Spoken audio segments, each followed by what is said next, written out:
Hello, everybody, and welcome to the Living Vulnerably Authentic podcast. I am your host and coach, Halinka. And today we are going to talk about my least favorite topic, which is me. As we are on episode 2, and as I'm just starting this podcast, I felt it really important to be able to introduce myself and to share who I am, what I've done, where I've come from. And yet, the idea of talking about myself feels incredibly icky. I don't know what it is about. It is uncomfortable. It is, and trying to find a way to approach this that really honors myself, but really shares who I am and what I stand for, the style of coaching I do, so that you can have an understanding of what to expect as you're embarking on this podcast, as you're embarking on this living vulnerably authentic journey with me. So now I could just tell you all the stuff that I have done and all the stuff that I currently do. For instance, I am a coach. I am an author of 2 books. I'm a registered massage therapist by trade. I have 20 plus years of experience in the health and wellness space. I'm a daughter. I'm a sister, I'm a divorcee, and heck, I'm even single. I've had 3 coaching certifications, a degree, a massage diploma, and I can't even tell you how many countless of hours that I've spent on courses and self-learning. And frankly, there's just too many hours and my money invested to even count. And yet, none of those things mean anything. And to understand who I am and to understand what I believe and what I'm going to bring forth in the future of this Living Vulnerably Authentic podcast and life, we need to understand the story behind me. We need to understand some of the experience that I've gone through, the values that I have, and really the life lessons that have been learned along the way. So, I'm going to do things differently, which gives you an insight to who I am right there. I don't like the status quo. I like shaking things up a little bit. I like showing up unique and vulnerably authentic. So, because of that, and because my love of story, I'm going to introduce myself in a unique way where I'm going to share with you really 5 significant life events that has happened and through that, what were the lessons that I've learned? What is the values that have actually come up from that? And how do those things impact my life today, but also how I show up as a coach here? I love the power of story. And I think it's so important for us to own our own stories and to share it. Because not only do you get a deeper connection when people do that, but it really gives permission for others to be able to claim their own story and to be able to show up authentically as themselves. So, buckle up, grab a coffee, or throw on your running shoes. We are going to go on a journey of who I am, how I came to be here, and some of the major life lessons that I have learned. So, the very first thing that you need to know about me is that I grew up sick. So, I grew up in the hospital system. I grew up with a major autoimmune disease called idiopathic thrombocytic purpura, ITP, that really started when I was 7. So it was a time of major uncertainty, and this ages me quite a bit, but it was also during a time really before the internet and before information was able to be shared, before this beautiful sense of community that we actually have now because of the internet. And so growing up in a really small town, and having this illness that was incredibly, and it still is for people, incredibly rare, there was this sense of growing up with a lot of unknowingness, a lot of uncertainty, and frankly, a lot of hospital visits. Okay, so it included every 3 weeks going to the hospital for blood transfusions. It included going to get lab work twice a week. It included my life being dictated by numbers.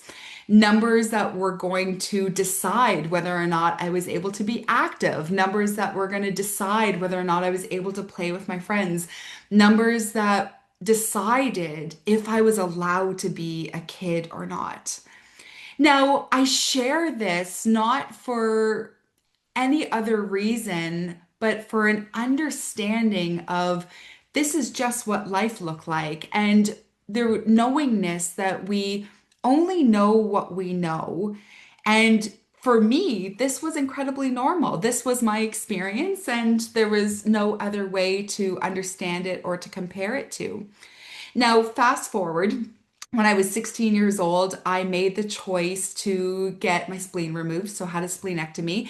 And at that time, it was sort of like a 50-50% chance that removing my spleen would at least give me this quality of life to be able to live without having to worry about these numbers dictating my life. And thank God it worked, you know what I mean? Knock on wood, it has been in remission and it's been very, very good. But that has come up with its own slew of challenges, even in my adult life. So, what does this actually mean, right? What are the lessons that actually came up for this? Well, first of all, this was my introduction to embodiment. Now, you may have heard that term before, but what the heck is embodiment? What does that even mean? And for me, embodiment is really this practice where we get to integrate not only our thoughts and our feelings, but also our physical bodies, our physicality. And the reality is your body is able to know and decide and tell you things in a set of information way before our brain is able to process it. We're able to gather all this information about ourselves if we really tune into the language of our bodies. And we're also able to change and shift our thoughts, our emotions, and our actions by allowing ourselves really to come from a body approach first, or what we would call a bottom up approach within our bodies.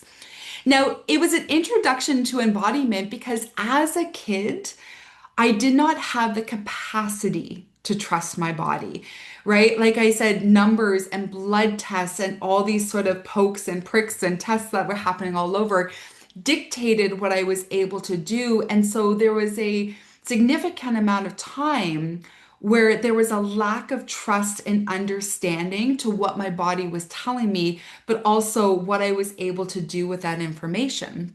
And so, fast forward to as I've sort of healed this and as I've grown out of this, there has really been a major importance on learning to listen to my body and the cues, to understand when I am approaching illness, when I am approaching burnout.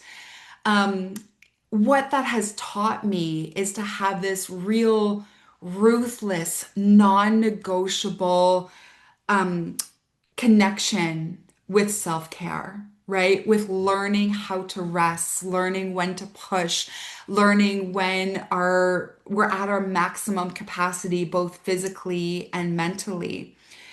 And learning those practices have allowed me to this day, even having a lot of challenges from a health perspective, it has allowed me to maintain a certain level of health. It has allowed me to move forward. It has allowed me to do things that I never would have been able to do as a kid.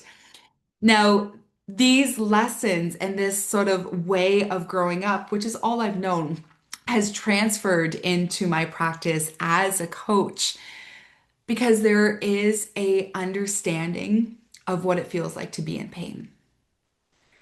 There is an understanding of what it is to live in a sense of complete uncertainty, of that waiting game, of trying to get answers from other things and really having to be an advocate for yourself and to push for that. It's given me an understanding now that rest is sometimes the most important action you can take. And that although there are a lot of times when we do not have control of the situation, we always have control of how we respond and how we act and how we move forward. So, yes, I grew up sick. And yes, I actually have more memories of the hospital and doctors and nurses in my growing up years than I do from school or friendships.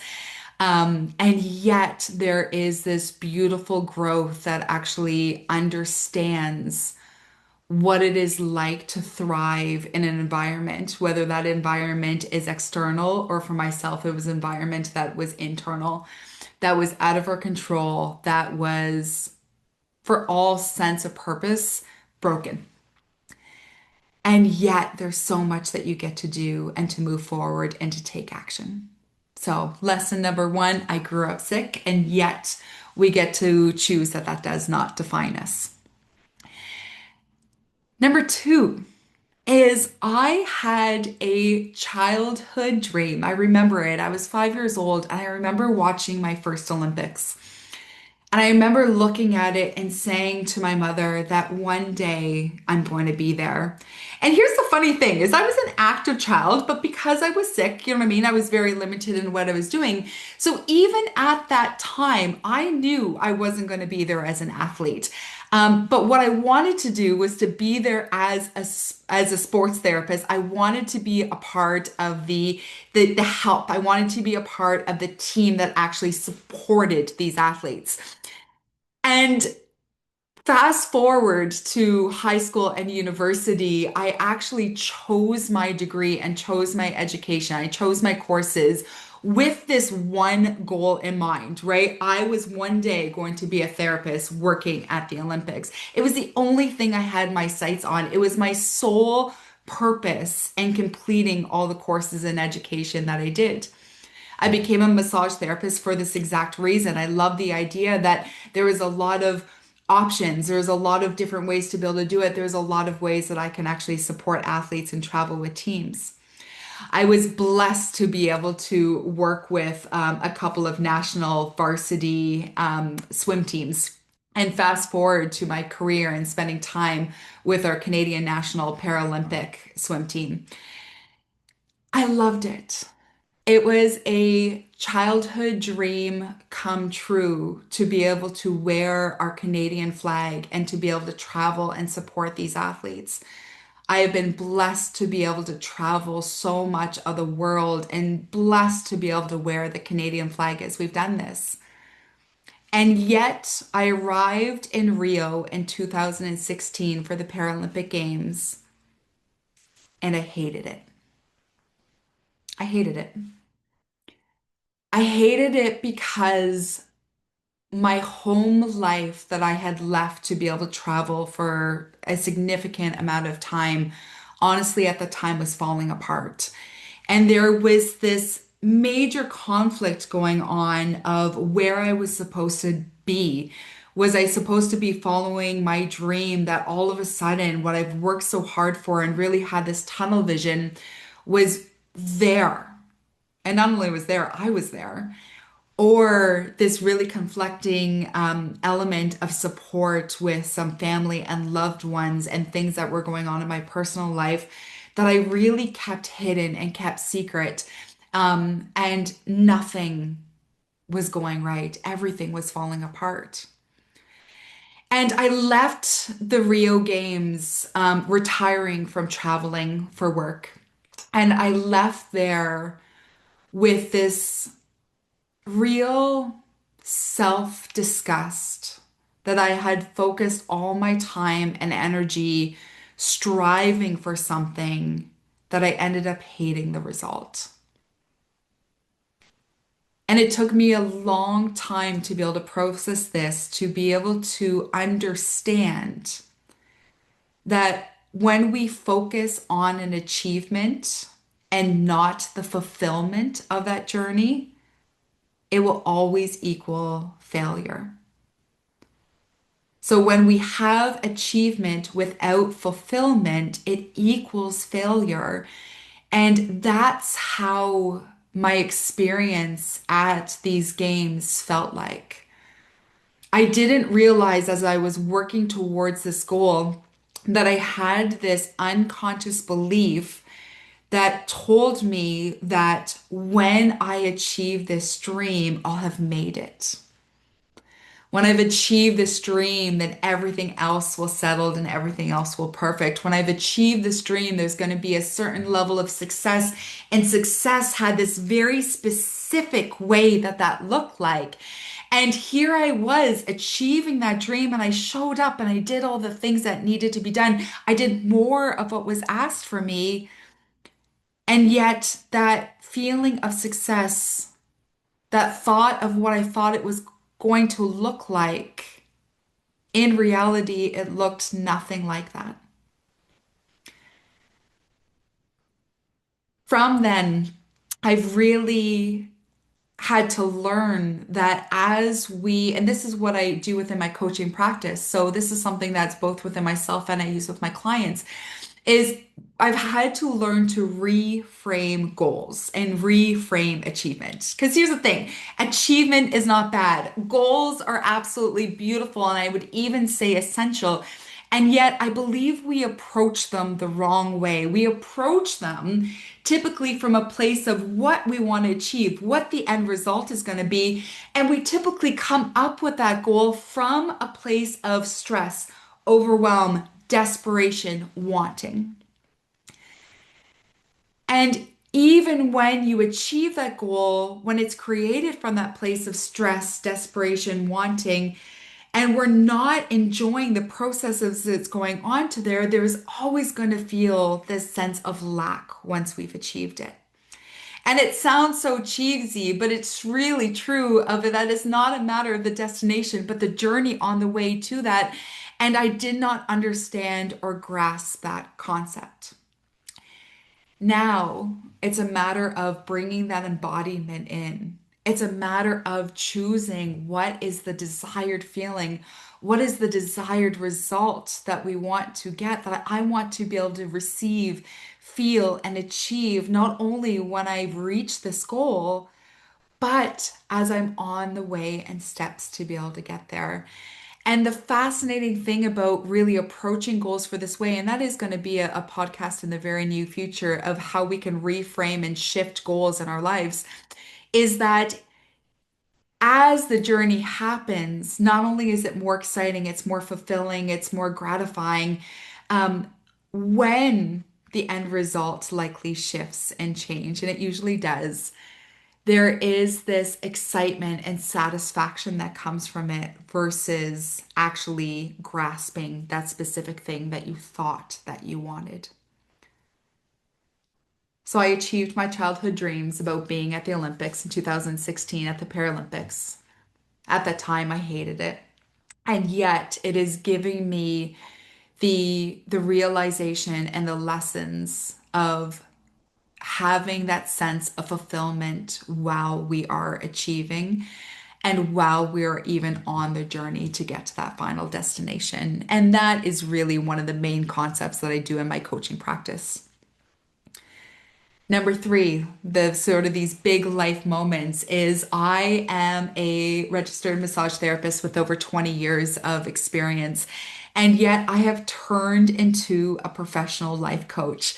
So, how did that even happen? Because a lot of times it seems like it's two very different careers. And yet, honestly, for me, it truly fits under the same umbrella of really helping people navigate pain, stress, and overwhelm, and really just taking a little bit of a different approach. I got into massage therapy because I loved the flexibility of massage. I loved the idea that I can work in a rehab setting and really specialize in chronic pain and really what I consider the chronic weird stuff. And yet I could also work with clients on a maintenance, on a preventative, on a lifestyle program and treatment plan, which is very unique, really, within the rehab therapy role. And yet I approached it always in a different way. We're really educating clients on that their physicality is more than the muscles and the skeletals and the injury that they're having, but we needed to approach the whole body in order to heal a physical injury. Now, I've also one of those weird kids that honestly read nonfiction books for as long as I can remember. I remember The Monk Who Sold His Ferrari by Robin Sharma as one of the very, very first books I read. And so as I was constantly doing this self-learning and self-growth, those concepts really became integrated in my life and became integrated into my work as I started sharing those things with my clients. There was one particular day after Rio, so it was 2017, and I was working with a client who had come in, and she comes in all excited. And she comes in all excited because the pain that she was experiencing, she was experiencing for a significantly long time, was completely eliminated since the last time I saw her.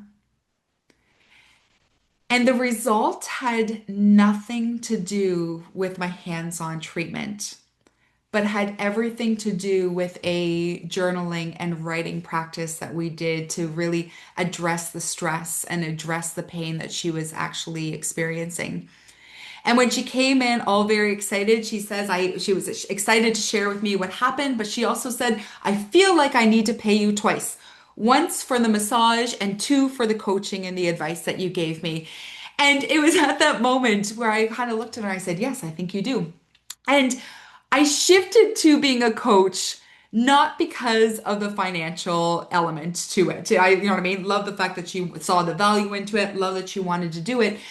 But I became a coach because there was a giant piece that was missing within my hands-on treatment that coaching was allowed and had the opportunity to address. And what that is our bodies respond to stress. And when I share this with clients, I explain that our bodies are like a coin. And on one side of the coin, our bodies are responding to this physical element of stress, pain, injuries, surgeries, patterns that our body have created. Even exercise, although exercise is good for us, there's a physical stress and demand on our body, and there's a certain pattern that actually happens depending on what kind of exercise you like to do. On the second side of that coin is our mental stress, our tired, our fatigue, our overwhelm, our patterns, our belief system that actually happen. And the reality is your body does not know the difference of the source. It responds the exact same way to whether or not you have a physical stress or a mental stress. And one of the things that was really missing in my hands-on only approach was we weren't able to address some of the underlying issues of why the pain was there, but also the strategies that helped people move forward to move in the direction to what they wanted in life. So instead of focusing on the pain and injuries, we were now able to shift the conversation to what it is that they wanted. What is it that they desired? How were they actually going to move forward? And these conversations, although they started with me with clients who had chronic pain and injuries that we were dealing with, have now shifted into what people want with relationships, what they want with career, what they want the next 10 years to look like, how they want to show up in this world. And that stemmed from this conversation and this acknowledgement, and me being able to be in a place to be able to receive the fact that this client truly saw the value in what coaching truly is. Now, this still shifts into my practice today because although I work full time as a professional life coach, most people find and approach coaching because they're in pain. Maybe it's physical pain, maybe it's mental pain, maybe it's this feeling of desperation, of not knowing what's next, of just being unsatisfied with their life. And as we approach pain and that mental capacity to be able to get unstuck, to move something towards something that they desire, honestly becomes the same strategies as I worked with clients who had physical illness, physical injuries, physical pain. And so my shift from massage therapist to coach has become incredibly natural. And the most beautiful and amazing thing is that my clients who have actually integrated coaching, even though they originally approached me from a physicality massage standpoint, have received better, more transformational change than the clients who are just doing the hands-on and frankly, band-aid effects. Life event and lesson number four is I was married for a very short time and divorced very quickly. Now, I got married late in life, and I share this story in the book Vulnerably Authentic. I got married because I was ready to get married. I was ready to have this commitment and this life partner and this relationship that grew together. And long story short, it was a very abusive relationship with a very narcissistic man. And those were terms that at the time I didn't even understand or even knew existed. The decision to leave that marriage was one of the hardest decisions I've ever made. Because let's be honest, no one gets married to get divorced. No one gets married without thinking that this is going to last forever. And the decision to leave that and leave that relatively quickly was something that I really struggled with because again, it felt like there was two competing parts in my brain of this commitment and this growth and this working through hard things versus actually choosing myself and safety and security and environment that was actually allowing you to thrive. Now, I don't get into many details about this because I actually don't think the details matter. However, the lessons do. And I walked away with that with many years of therapy, and you know what I mean? Still lots of things that I am healing with and working through from that. But walking with away with a sense of self and identity and a new understanding of what it actually means and looks like to value myself. Learning the lessons of what your intuition and that gut feeling mean, look like, and you get the chance and what that actually, that experience feels like to you. And that is actually the process of embodiment, right? When we're so in tune with ourselves and we have this understanding of who we are, what our values are, what we stand on, we have the opportunity and awareness to be able to notice when things are off. We have the opportunity to notice when things are actually saying, yes, this is it, let's move forward. And we have these lessons and this language to understand that alerts us so often before we have the mental capacity or understanding to be able to know exactly what is going on. It's taught me that we must take full ownership and responsibility. Now, I don't take responsibility for the for what happened to me, and no one ever deserves to experience any of that. However, I do take full ownership and responsibility for my part of not paying attention, my part of not seeing the red flags, my part for actually staying with it. We need to actually take our ownership for anything, and we take our responsibility for ourselves fully, for our thoughts, for our emotions, for our actions, for our reactions, for our belief systems and what we stand for. And that experience has allowed me to show up in a way that is truly authentically me with a different standard and value that I have for myself that learns to be unwavering in any situation. Now, is it perfect? Absolutely not.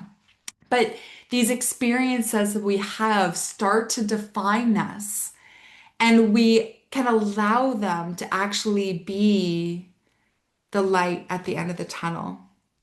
They get to be the silver lining in the cloud. And although it's an experience I don't wish upon anyone, I'm so glad I went through that experience. There's a new level of understanding of what it is to be in a relationship. There's a new understanding of what it looks like to trust. And not only to trust the other person, but to fully trust yourself. There's a new understanding that there is always hard choices, and yet we're always capable of doing hard things. And most importantly, and this is really a concept that I bring into my coaching with my clients, is that there is an absolute necessity to take full ownership for our own lives of where we are, the things that have happened, and we have to take full responsibility for our part, our emotions, our beliefs, our actions, our reactions. And when you are able to do that, there is a level of understanding, there is a level of forgiveness, and there's a level of stepping up into who you are that frankly is unbelievable. So, I'm currently single. I will likely share some dating stories because let me tell you, the dating world is different and it is hilarious. And you know what I mean? I think that may be another book in the future. But as of right now, I'm really, really enjoying learning who I am and really being anchored into everything that I stand for, really being anchored into my values. And so much of that has been learned from the hardship of marriage and divorce. And the last life event that I'd love to share with you to share more about me was becoming an author and writing Vulnerably Authentic. Now, Vulnerably Authentic actually was written while I was healing from my divorce. It was written during the pandemic. And writing has always been one of those things that has really helped me in all stages of life of to be able to process things, of to be able to learn lessons, of to be able to clear my head of this like monkey brain that kind of always goes around there, of this constant thoughts and this constant streaming of information and consciousness that feels like a circus in my head, to be perfectly honest with you. Writing has something, it has been something that I've always done and has always been a part of me. And I chose to write Vulnerably Authentic, which subtitle is A Journey to Being Okay, because it was the book that I needed to read during that incredibly challenging time of healing and understanding. It was the book that I was able to not only share these top 5 coaching tools that I share with my clients, but also really had to grasp and hold on to and live by them, especially during a time that was so challenging and so traumatic.